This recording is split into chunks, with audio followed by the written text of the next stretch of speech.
Si supieras que tus palabras tienen el poder de transformar vidas, si tu paciencia en las pruebas pudiera inspirar a otros, o si la manera en que usas tus recursos es juzgada por Dios mismo. El libro de Santiago es un llamado urgente a vivir una fe auténtica. Nos desafía a reflexionar sobre cómo actuamos en el día a día, nuestras palabras, nuestras acciones y cómo enfrentamos las dificultades. En este video nos sumergiremos en una enseñanza llena de sabiduría práctica, verdades eternas y consejos transformadores. Prepárate para descubrir cómo este libro puede revolucionar tu manera de vivir la fe. Comencemos. Capítulo 1.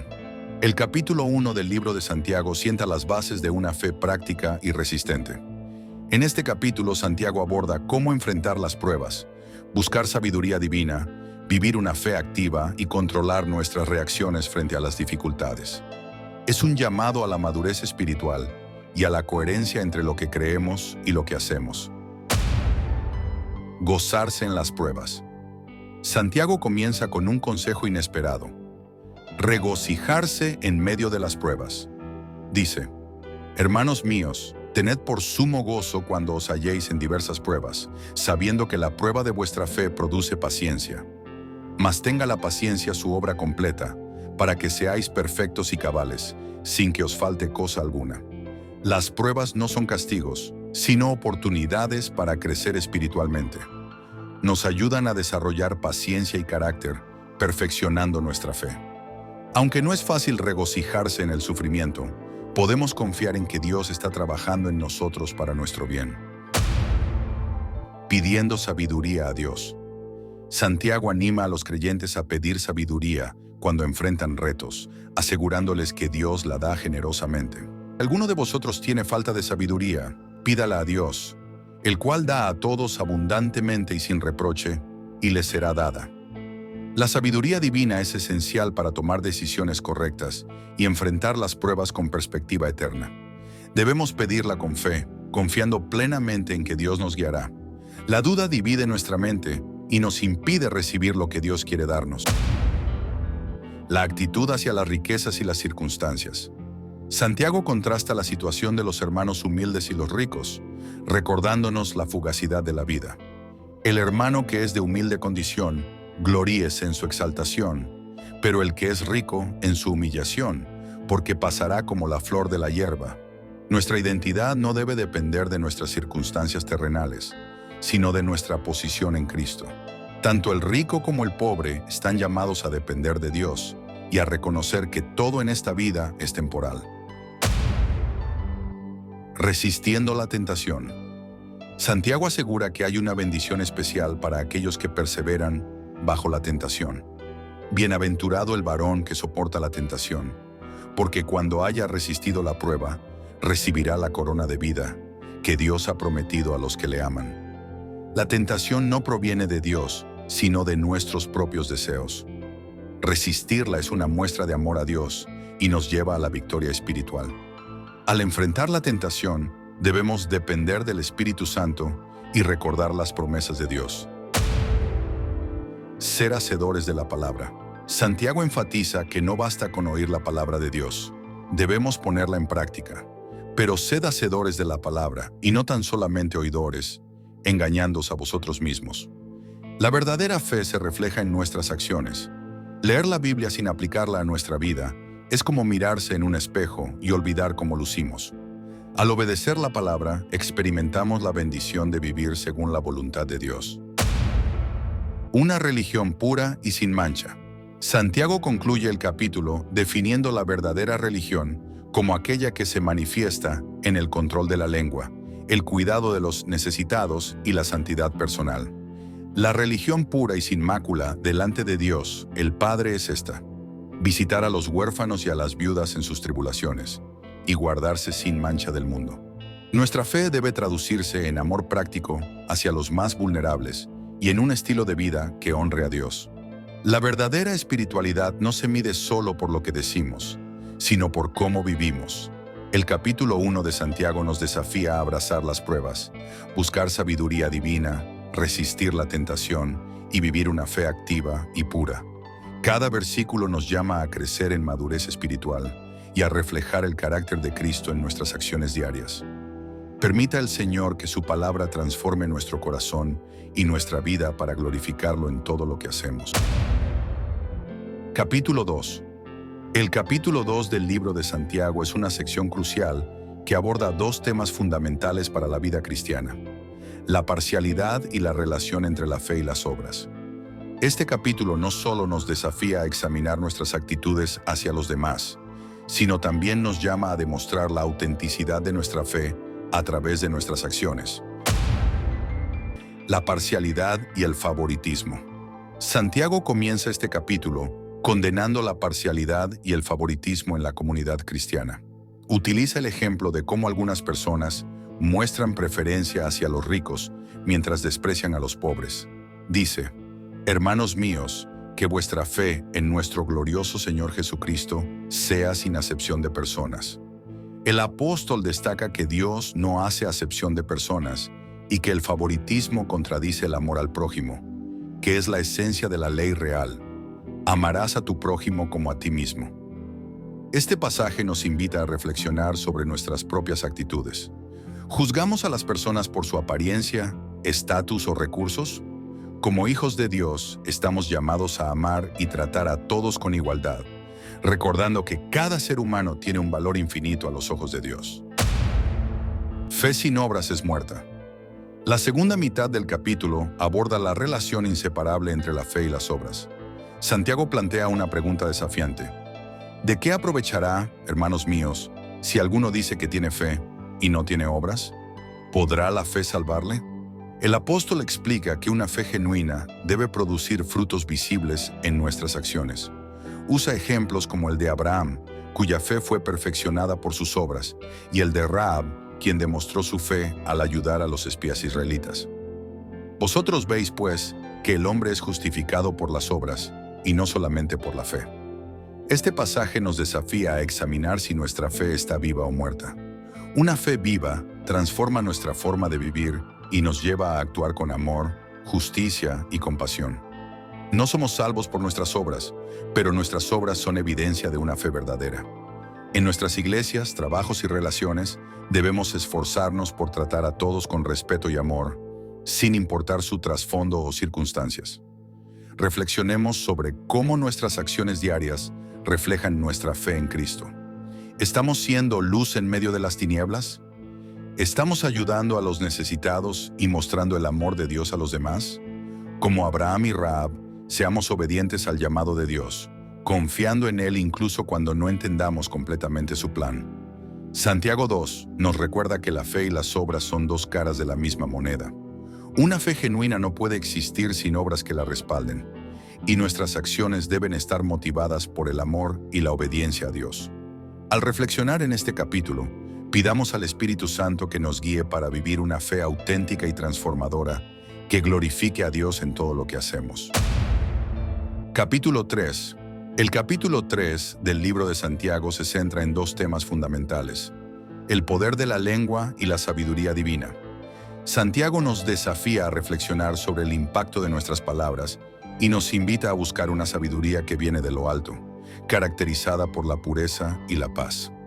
Este capítulo es una guía práctica para vivir de manera coherente con nuestra fe cristiana.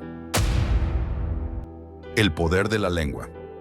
Santiago comienza advirtiendo sobre la responsabilidad de los maestros, recordando que recibirán un juicio más estricto. Luego se adentra en el poder de la lengua, describiéndola como un miembro pequeño, pero con un impacto inmenso. La lengua es un fuego, un mundo de maldad.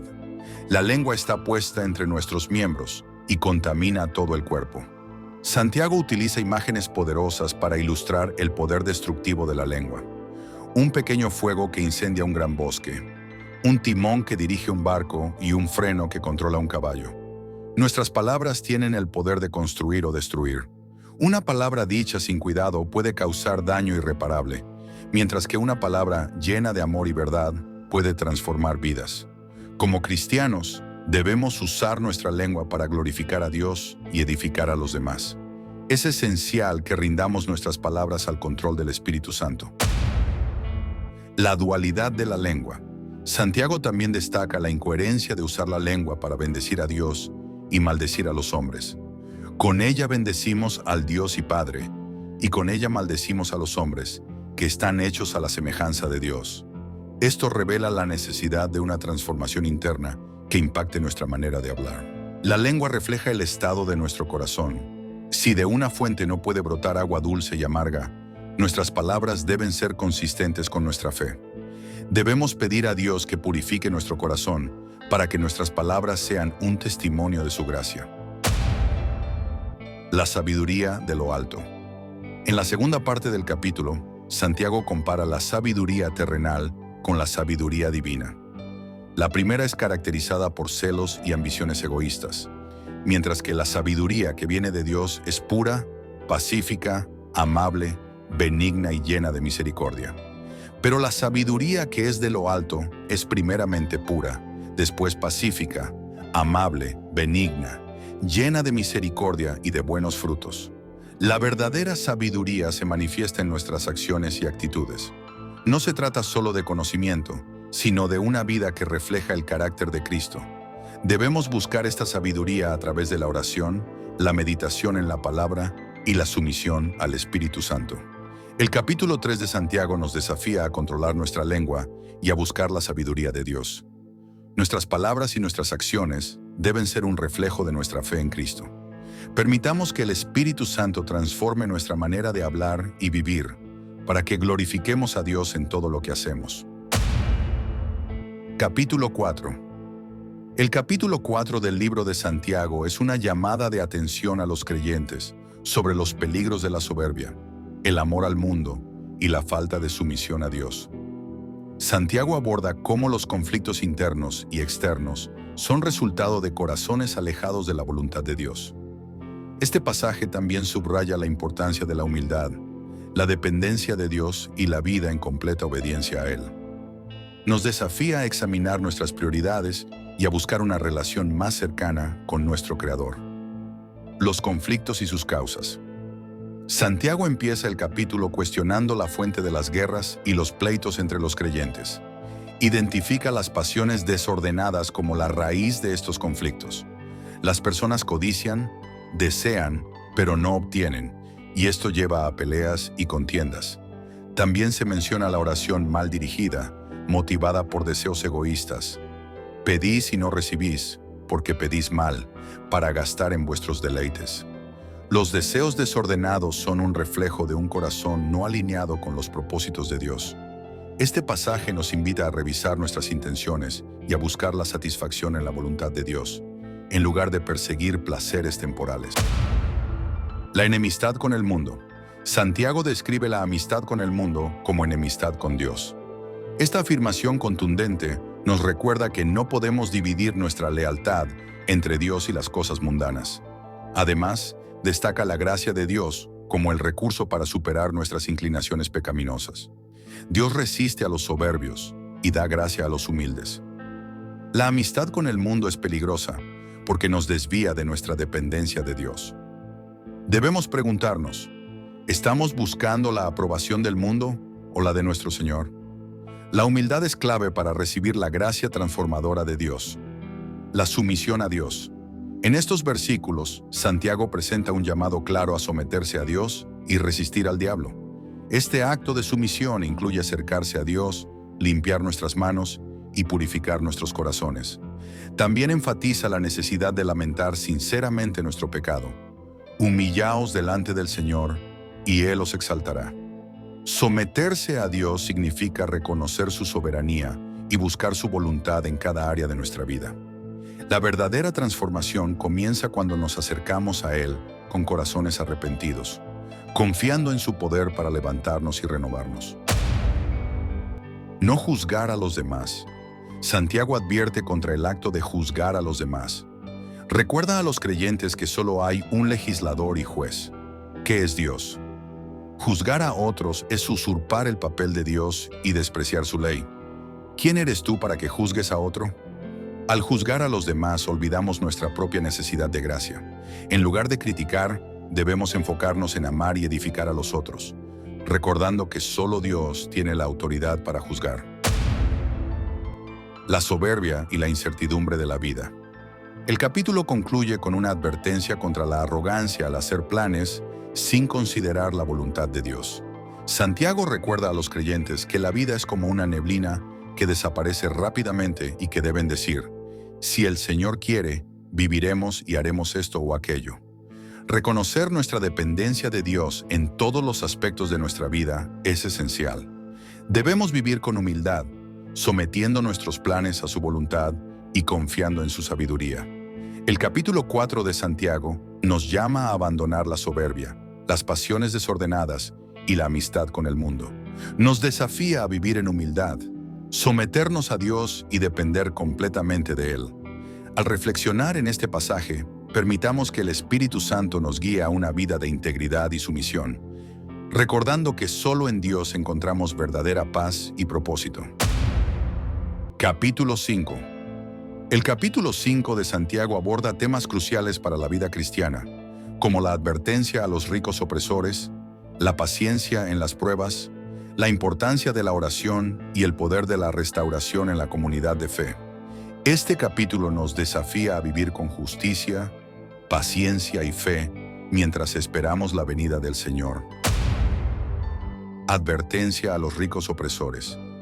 Santiago comienza con una advertencia severa a los ricos que han acumulado riquezas injustamente y explotado a los trabajadores. Declara que sus riquezas serán testimonio en su contra en el día del juicio. He aquí, clama el jornal de los obreros que han cegado vuestras tierras, el cual por engaño no les ha sido pagado por vosotros, y los clamores de los que habían cegado han entrado en los oídos del Señor de los ejércitos. Este pasaje nos llama a examinar cómo usamos nuestros recursos. ¿Están nuestras riquezas al servicio de Dios y de los necesitados? ¿O nos aferramos a ellas de manera egoísta? Dios es un Dios de justicia, y nuestra responsabilidad es vivir con integridad, recordando que todo lo que poseemos proviene de Él. La paciencia en las pruebas y la venida del Señor. Santiago exhorta a los creyentes a ser pacientes, usando como ejemplo al agricultor que espera con paciencia el fruto de la tierra. También menciona a los profetas y a Job como modelos de perseverancia. Por tanto, hermanos, tened paciencia hasta la venida del Señor. Mirad cómo el labrador espera el precioso fruto de la tierra, aguardando con paciencia hasta que reciba la lluvia temprana y la tardía. La paciencia es una virtud esencial en la vida cristiana. A menudo queremos soluciones inmediatas a nuestros problemas, pero Dios nos llama a confiar en su tiempo perfecto. Como Job, podemos enfrentar sufrimientos, pero sabemos que al final Dios es compasivo y misericordioso. La integridad en nuestras palabras. Santiago insta a los creyentes a evitar jurar y a ser personas de palabra. Nuestro sí debe ser sí y nuestro no, no. Pero sobre todo, hermanos míos, no juréis ni por el cielo, ni por la tierra, ni por ningún otro juramento, sino que vuestro sí sea sí y vuestro no, no, para que no caigáis en condenación. La integridad en nuestras palabras refleja nuestro carácter como seguidores de Cristo. Debemos ser personas confiables, cuya palabra sea suficiente sin necesidad de juramentos. La oración en todas las circunstancias. Santiago enfatiza la importancia de la oración en cada situación de la vida, en el sufrimiento, en la alegría y en la enfermedad. También destaca el poder de la oración ferviente al mencionar a Elías como ejemplo. La oración eficaz del justo puede mucho. La oración es nuestra conexión directa con Dios, un medio por el cual podemos presentar nuestras cargas y alegrías. Como comunidad, debemos orar unos por otros, sabiendo que la oración tiene un poder transformador. La restauración de los desviados. El capítulo concluye con un llamado a restaurar a aquellos que se han apartado de la verdad. Al hacerlo, estamos participando en la misión de rescatar almas y cubrir una multitud de pecados. Hermanos, si alguno de entre vosotros se ha extraviado de la verdad y alguno le hace volver, sepa que el que haga volver al pecador del error de su camino, salvará de muerte un alma y cubrirá multitud de pecados. Como cuerpo de Cristo, debemos estar atentos a nuestros hermanos y hermanas, ayudándoles a regresar al camino cuando se desvían. Esta obra es un acto de amor y obediencia hacia Dios. Santiago 5. Nos recuerda la importancia de vivir con justicia, paciencia y fe mientras esperamos la venida del Señor. Este capítulo nos desafía a usar nuestros recursos para el bien, a ser personas de integridad, a perseverar en las pruebas y a ser fieles en la oración y la restauración. Que estas enseñanzas nos inspiren a vivir una vida que glorifique a Dios y bendiga a los demás. Conclusión. El libro de Santiago cierra con un mensaje poderoso. Vivir una fe auténtica no es solo una cuestión de palabras, sino de acciones que reflejan nuestra confianza en Dios. Nos reta a examinar nuestras prioridades, nuestra paciencia y nuestra comunión con los demás. En este capítulo final, aprendemos que la justicia, la paciencia, la oración y el amor hacia nuestros hermanos son esenciales para honrar a Dios y ser luz en este mundo. Que estas enseñanzas nos impulsen a vivir una fe práctica y transformadora, confiando en la venida del Señor y extendiendo su amor y su gracia a los que nos rodean. Recuerda, una vida vivida conforme a la palabra de Dios tiene un impacto eterno. No olvides de suscribirte, darle me gusta a este video y compartir con tus seres queridos. Hasta la próxima y que Dios te bendiga.